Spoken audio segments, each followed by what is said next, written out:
Shalom Jemaat yang dikasihi Tuhan, apa kabarnya? Kembali lagi bersama dengan Renja atau Renungan Senja. Dan kali ini kita masih tetap membahas tentang Radical Faith, yaitu khotbah yang minggu lalu dibawakan oleh Pastor Dika Permana. Nah, ada hal yang saya dapatkan di sini adalah bahwa iman sebenarnya bukan berbicara tentang imannya saja, tetapi sebenarnya berbicara kepada siapa kita beriman. Benar nggak, Pastor? Betul banget. Karena orang mungkin kalau misalnya mendengarkan kata iman, mereka berpikir, oh, beriman untuk jadi kaya, beriman untuk sembuh, beriman untuk sukses, beriman untuk dan lain-lainnya lah.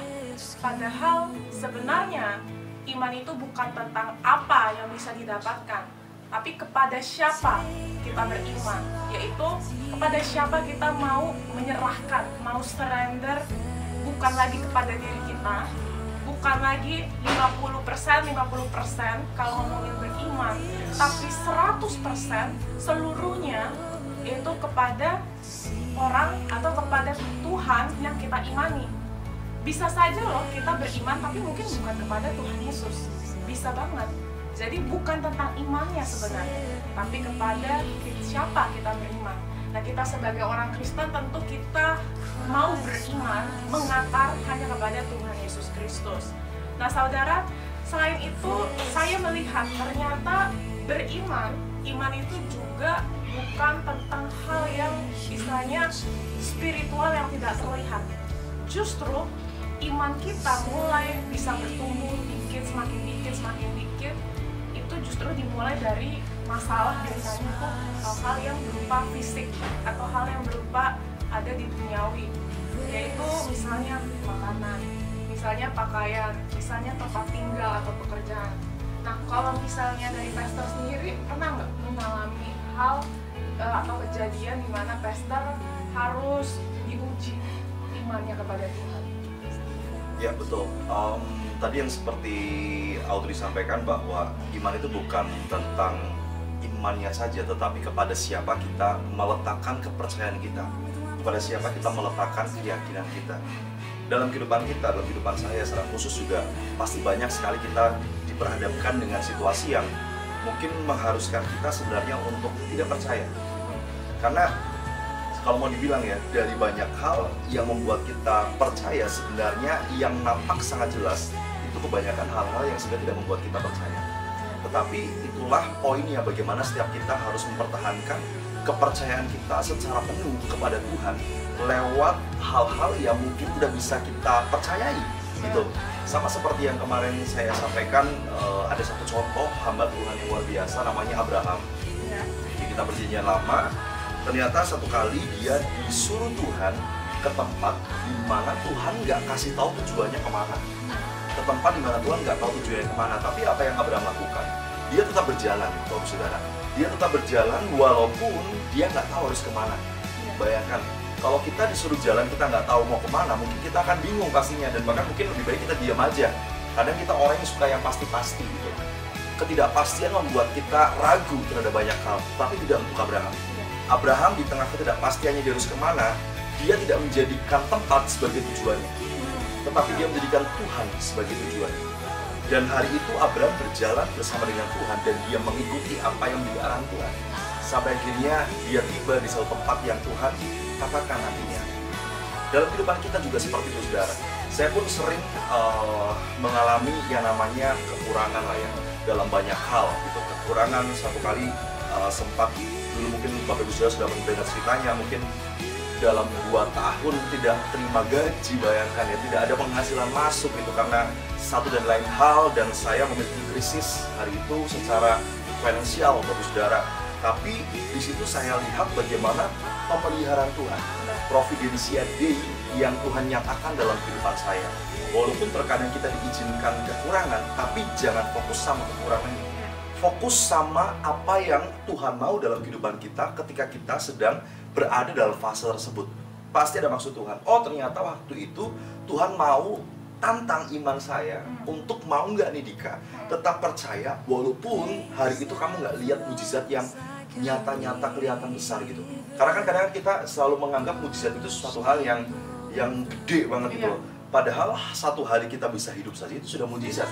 Dan hari itu saya merasakan selama 2 tahun saya ngalamin mujizat Tuhan. Orang banyak menolong, terus kemudian saya banyak ketemu sama kesempatan-kesempatan, sampai akhirnya lama-kelamaan Tuhan mulai sedikit demi sedikit mulai pulihkan, walaupun tidak secara total, tapi saya merasa bahwa ada satu yang kurang memang, tetapi ada satu yang melonjak. Finansial boleh kurang, tapi iman nggak boleh turun. Iman tetap harus naik dan naik terus, gitu. Karena kita tidak mendasarkan rasa aman kita sama keuangan sebenarnya. Itu yang perlu kita pelajari. Dasarkan rasa aman kita, secure kita itu sama Tuhan.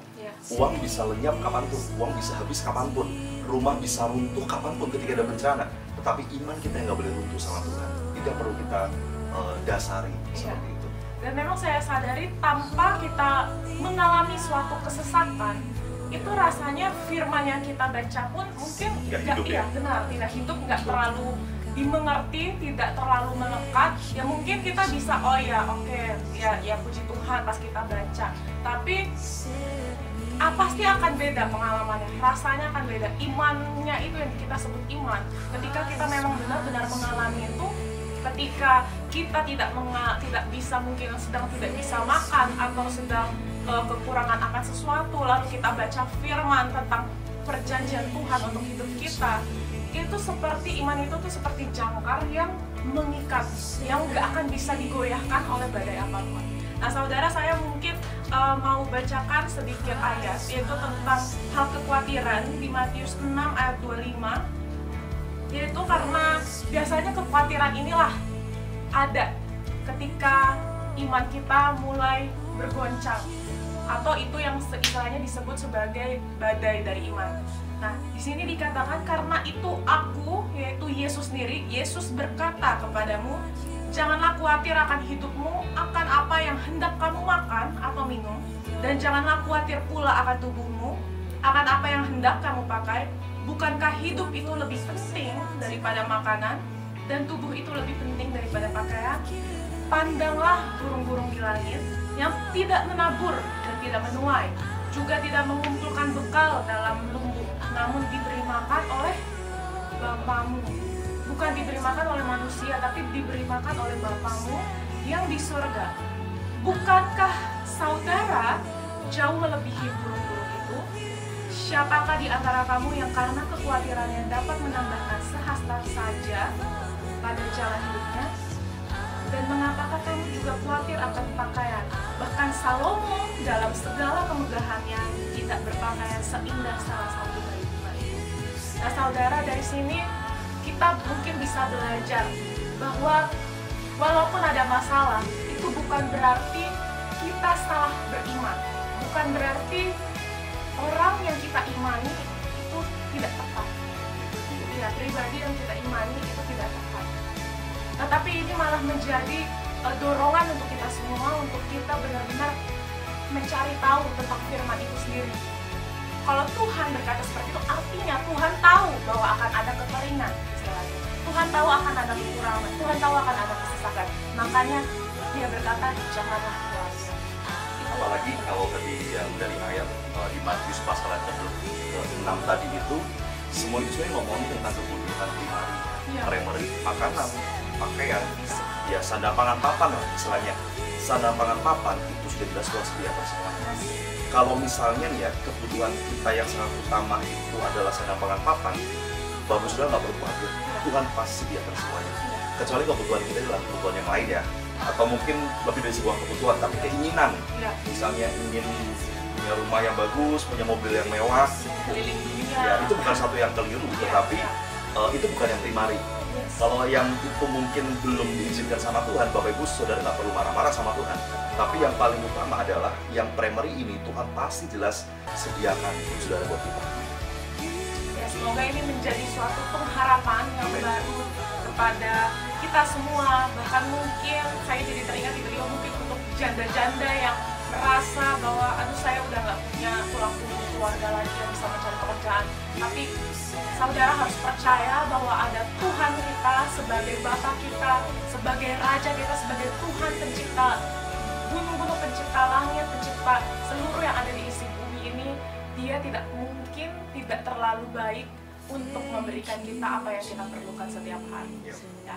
Sekian saudara, terima kasih sudah mau menonton Renungan Senja. Jangan lupa untuk like, subscribe, dan juga komen, dan juga sharekan untuk saudara-saudara yang membutuhkan.